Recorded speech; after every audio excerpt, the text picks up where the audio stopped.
What is going on, guys? We are back with another video here, and we actually just filmed a video this morning catching some shallow water walleyes, and I did a video about a week ago talking about scouting for first ice walleyes. And if you guys wanted a crappie one for this, we're also going to do a crappie one in the very near future here. But today is like scouting for first ice walleyes part 2. The first one we did kind of talked a lot about waypointing out spots, a lot of side imaging work, seeing where fish are, stuff like that. Today we're going to talk about 2 other tools that kind of complete the circle as far as fully understanding the piece of structure that you're on. And that is a huge deal when you're ice fishing. Obviously, when you're ice fishing, very difficult to move around. You got to drill holes to see what's down there. Much more difficult to cover water. So if you could take a lot of that work away this time of year by getting a very solid understanding of how fish are setting up, where they are, what they are, and what else is down there, that's going to go a long ways. So stay tuned. We are actually pulling up to the first spot right now. We're going to catch a few walleyes and kind of talk about a lot of the things that I do to be much more efficient come ice time out here. So I'm going to shut up. We're going to start looking for them on the graph and catch some fish.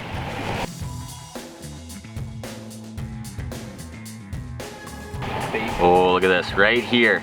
We got walleyes right there, walleyes right here, walleye right here, snugged up tight to a weed edge. Those are walleyes.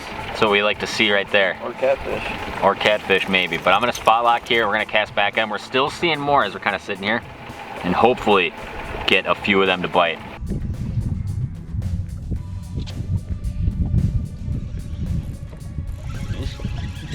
Serious? Yeah. Oh my gosh, dude, what is going on? You lost them? I missed them.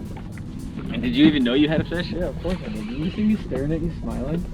Alright, talk to me. Yeah, I just totally tricked Tom. Made it look like I had a snag, and the whole totally time, tricked me. The whole time it was a walleye. Oh wow, the net almost fell out of the boat. What is it? Looks like a good one. Oh yeah, look at that. How can you beat it? Almost doubled up. Look at that fish. Oh yeah. Beast of a fish. How amazing is this day? I've experienced days in June that aren't this nice. I was gonna say, yeah, July even. Catching walleyes, tough to beat. Like I keep saying, I am ready to be ice fishing, but if it's like this out, we ain't gonna be ice fishing for a little while. Well, the good news is when it does get cold, the lakes are plenty cold to freeze right away. Water temps are right where they need to be. Pitching little quarter ounce Kalen's Google Eye around with some lively sucker minnows on there. And it's as simple as it gets. And this spot is a great first ice spot, which is something you experience many times when you're fishing at this time of the season. Just beautiful. Look how golden this fish is. Hold them out, showcase that specimen. Look how gold it is. That's what I'm talking about right there. Man. Soon we'll be catching them on tip ups and jig sticks. Awesome. What's a jig stick? Jig stick? That would be like more like an ice fishing rod, I would say. Oh, okay. Good work. Alright, so one of the tools that I use a ton when I'm scouting out new lakes, both open water and through the ice, is obviously an underwater camera. I've absolutely fallen in love with this one. This is the Markham Pursuit HD. I think it's brand new for this year. Incredibly clear view on it, and it's just small. It's incredibly compact, so you can throw it right in a compartment. You could probably even put it in your bibs pocket or something like that. Oh, I didn't want to do that. But we're going to throw it in the water here, and we're going to let it go straight down. Now what I'm looking at here is a big flat, and I already kind of know what's here. But I kind of want to show you guys something here. Let me start recording. And I'm going to drop this thing all the way down, and I'll kind of show you how I use it. Most of the time I'll either do this with a trolling motor or very slowly with the big motor. But it's just about down to bottom. And let's see here. Alright, so what we're looking at here is a lot of sand. It's going to spin for a little while. And watch out, Surly, you're in the way. Very sandy, right?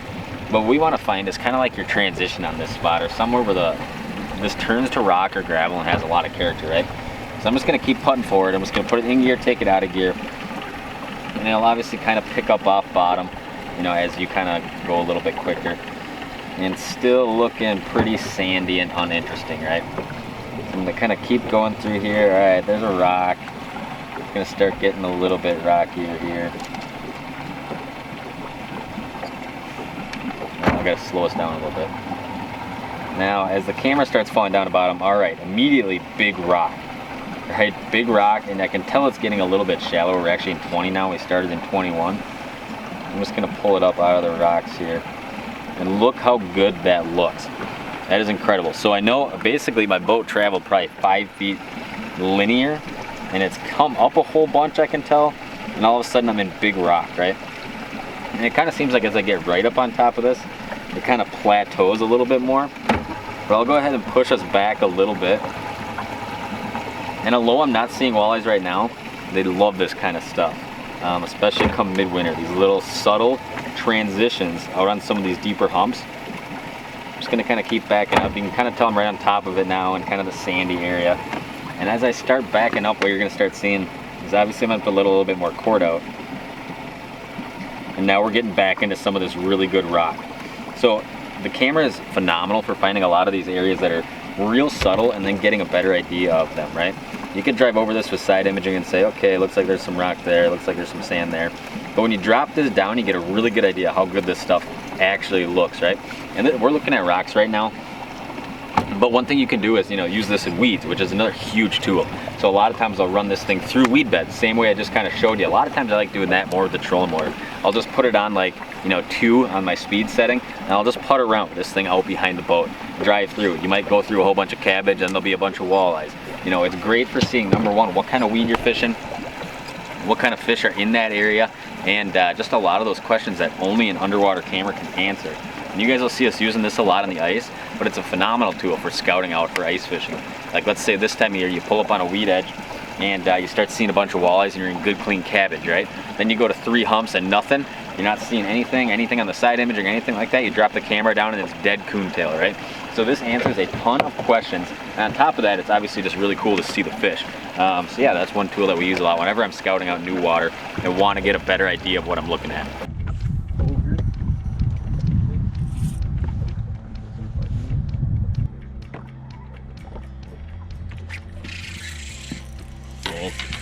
Oh, fish on. Just pulled up on this pod. Plop down on them. I don't know what we got here. I don't think this is a walleye. No. It's a walleye. It's, oh, nice smallmouth. A little bit of everything up here. Oh, look at that. We got a nice jump out of him. How can you beat it? And one thing running the camera around these spots, you see a lot of stuff. And one thing in particular you really see a lot of is perch. And that is the whole key why there's a lot of fish shallow in the fall. A lot of times you get a big time bait movement back to shallows. There's not a big one there, but another hook set on a gorgeous November day. We'll take it. Let's let him go.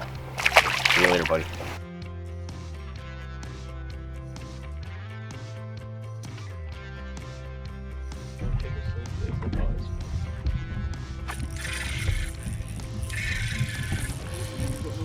Oh.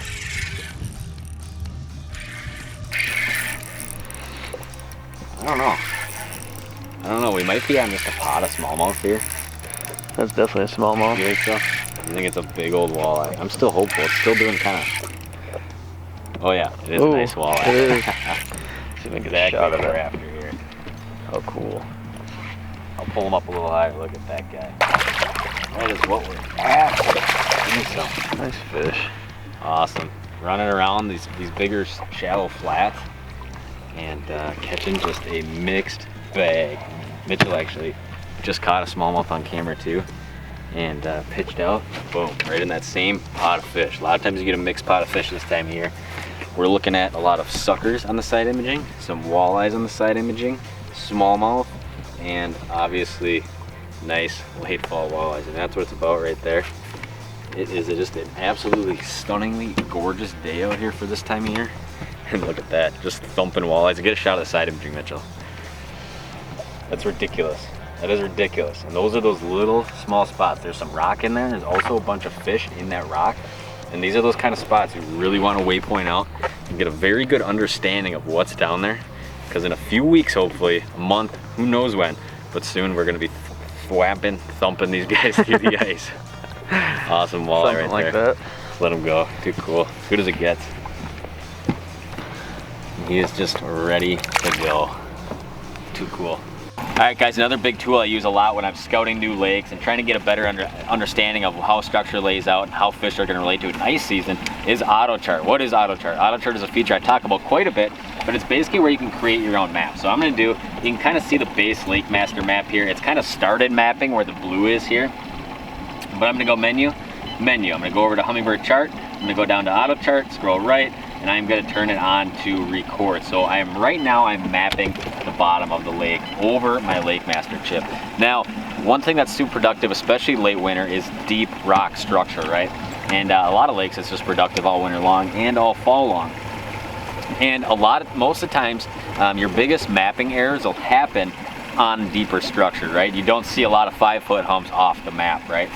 But one thing we see is a lot of saddles, deep saddles that aren't on maps, and a lot of deep rock humps. So I'm cruising around right now. You can see it's 38 feet. I'm gonna scroll in a little bit more so you can kind of watch this get plotted out. And I'm just gonna start driving. Now, I already know this is here, but if you happen to stumble upon one of these deeper areas where you're like, huh, this isn't on the map, it's a great idea to just, spend 5-10 minutes in Autochart. You can see as I'm kind of putting through here, we're plotting the depth. And you can see it's all just 38 feet right now. Not very interesting, right? But you can see in a second here what's gonna start happening. You can kind of see it already happening right here. This bottom's starting to get a lot harder.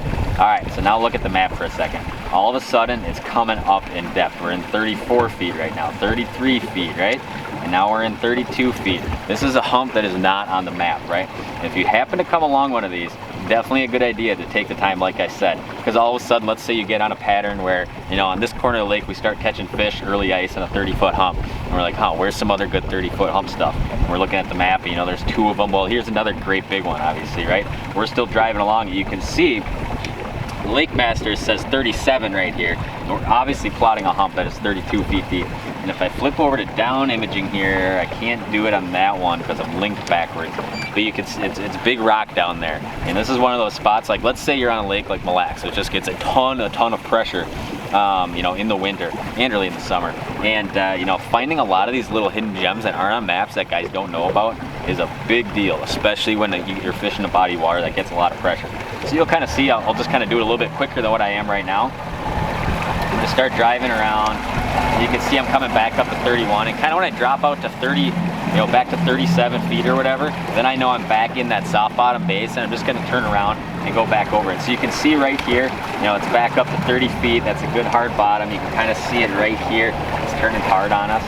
And once I kind of get past it in a little ways here, so you can see it's kind of falling off again, 33, 34, back down to 35 feet.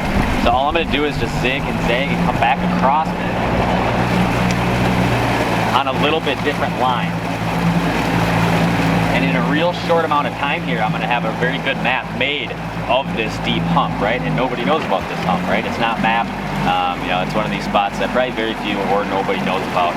And by having a good map of it, it's gonna make it way easier. You can come through and you can waypoint the one end of it and the other end of it. But having a map of it, when you're setting up and drilling holes and you're out here on the ice, obviously things are gonna look very different. And having a good map of these kind of spots works wonders once you're out here on the ice. All right, so you can see in a very short amount of time, I probably spent, how long has the GoPro been going? 6 minutes. I've spent 6 minutes driving up and over this spot, and you can see I got a good map of it now. Here's a high spot right here. It's kind of a ridge. It runs like this. It actually comes offshore. We're sitting in 29 feet right now, and it says we're sitting in 37 feet of water. So do it 28 feet right here. So doing a lot of these little things pays off huge when you're out here in the winter, and it's much more difficult to do this kind of stuff. All right, guys, well, that is going to do it for this afternoon's video. Just wanted to get a quick kind of part 2 out to the scouting for ice season. I'm excited. I'm sure all of you guys are excited. Ready to start punching some holes on our favorite walleye destinations and catching a whole bunch of fish to the ice. But for now, it's like 65 degrees out, and ice is nowhere in the near future. But we will get some cold, I can assure you that. And I appreciate you guys watching. Stay tuned for more content. I'm not sure what we're going to be doing next. I'm going to go home and edit. I appreciate you guys watching. If you're not yet, please subscribe. We'll see you next time.